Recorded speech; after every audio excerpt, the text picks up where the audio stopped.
रूपबास उपखंड अधिकारी की कार्यशैली से असंतुष्ट अभिभाषक संघ की ओर से उपखंड कार्यालय पर प्रदर्शन कर नारेबाजी की गई। अभिभाषक संघ की ओर से उपखंड कार्यालय के कार्मिकों पर भ्रष्टाचार के आरोप लगाए हैं।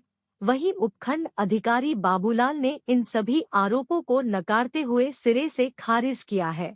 अधिकारी होश में आओ, होश में आओ, होश में आओ। ये तानाशाही नहीं चलेगी, ये तानाशाही नहीं चलेगी, ये हिटलरशाही नहीं चलेगी। लोकतंत्र जिंदाबाद, जिंदाबाद, जिंदाबाद। लोकतंत्र जिंदाबाद, जिंदाबाद, जिंदाबाद। अभिभाषक संघ रूपबास जिंदाबाद। एसडीएम रूपबास श्री बाबूलाल एवं उसके अधीनस्थ कर्मचारी लाखन व नीरज के द्वारा कोर्ट के न्यायिक प्रक्रिया में जो भ्रष्टाचार पैदा किया है उसके विरोध में अभिभाषक रूपबास द्वारा ये कार्य आज बहिष्कार के रूप में प्रदर्शन कर यहाँ पर उपखंड कार्यालय पर किया गया है, जिसकी एवज में सारे जितने भी अधिकारी हैं उन सबको लिखा जा चुका है। लेकिन इससे पूर्व भी स्वयं बाबूलाल जी एसडीओ साहब से मिलकर के हमने इस बात अवगत कराया, लेकिन उनके द्वारा ये तथ्य सामने लाए गए कि आप भी लोग भी तो फीस लेते हो। ऐसी स्थिति में मेरे कर्मचारी कुछ करते हैं तो क्या परेशानी है। इसलिए ये सारा प्रक्रिया अपनानी पड़ी, मजबूरी में लोकतंत्र का सहारा लेने के लिए ये विरोध प्रदर्शन हुआ। बस व कार्यरत लाखन बाबू और नीरज बाबू के खिलाफ है।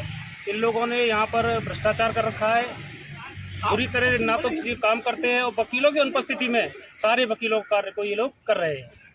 इसके विरोध में हमने पूर्ण बहिष्कार किया हुआ है। आज उपखंड अधिकारी कार्यालय पर अधिवक्ताओं के ग्रुप ने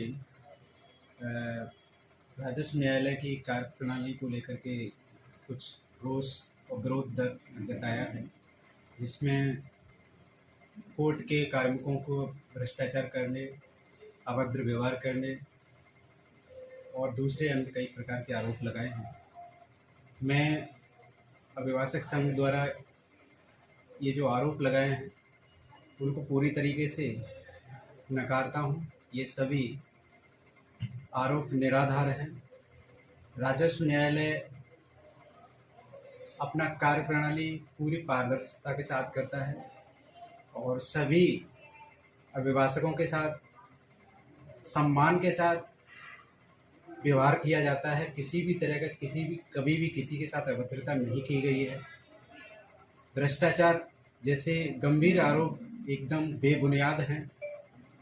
पिछले इलेक्शन कार्यभार के चलते कुछ समय तक हम लोग कोर्ट कार्य नहीं कर पाए थे, जिसको लेकर के हमने अभिभाषकों से कई बार इस संदर्भ में वार्ता भी की थी कि जैसे ही हमारा इलेक्शन का काम कम होगा उसके बाद हम नियमित रूप से कोर्ट में बैठना शुरू करेंगे। आपका सभी के कार्यों को प्रभावी पारदर्शी तरीके से करना शुरू करेंगे।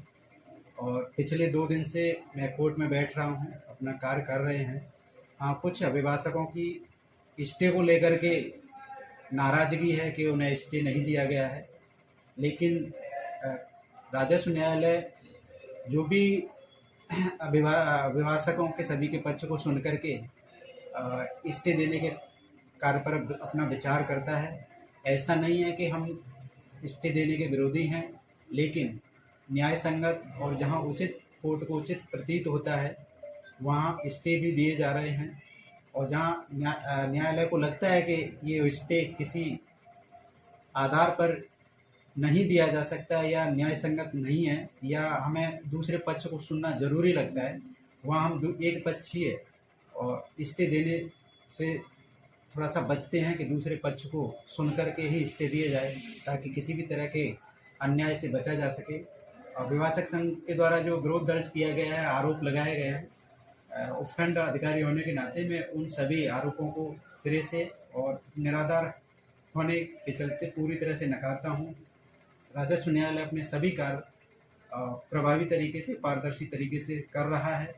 इलेक्शन को चलते थोड़ी बहुत असुविधा हुई है, उसको समय पर अभिभाषकों को अवगत कराया गया है और आगे से नियमित रूप से कोर्ट की कार्रवाई समुचित तरीके से चलाने की हम पूरी कोशिश करेंगे। Thank you.